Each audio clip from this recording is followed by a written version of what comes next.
Hi guys, welcome back to my channel. This is my pork adobo version.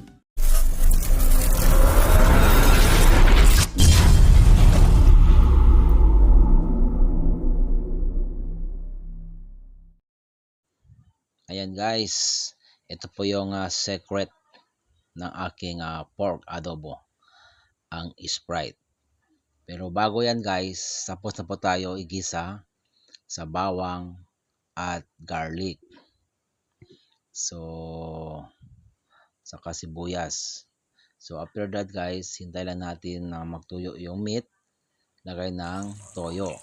So after that, lagay natin ng Sprite. Ayun guys. So kumukulo na siya hanggang lumambot yung meat. So hintayin natin ito. Magbawas konti yung meat.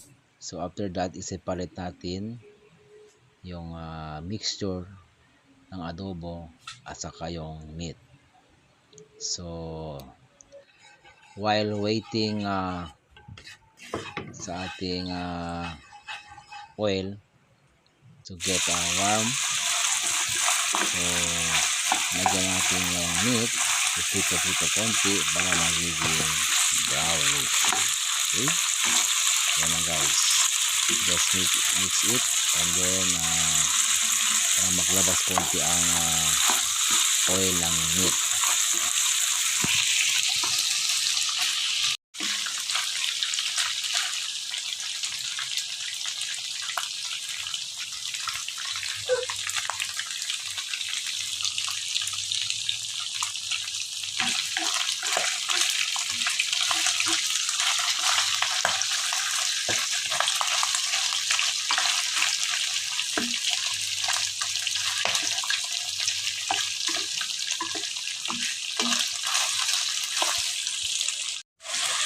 Alright, at this point guys, so brown na ang ating meat.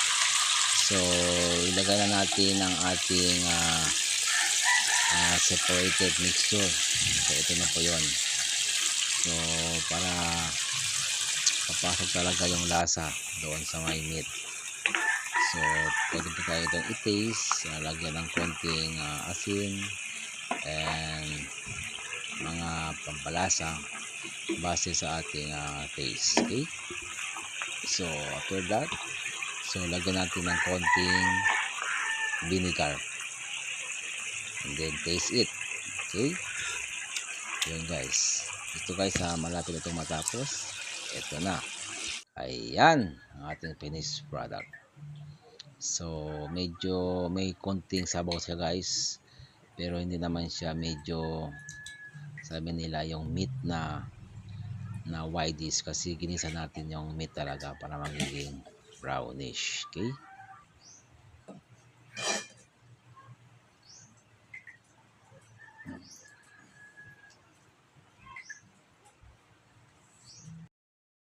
guys, tingnan nyo guys, looking yummy. Lagyan natin ng spring onion para magkaroon ng design. Sa lagyan natin ng mahabang sili para yung ibang gustong medyo ika nga maanghang. Ayan guys, tingnan naman ang meat, no? Parang brown na frito. Ayan, serve it while hot pa guys. So I think makaka extra rice talaga dito. Thanks for watching.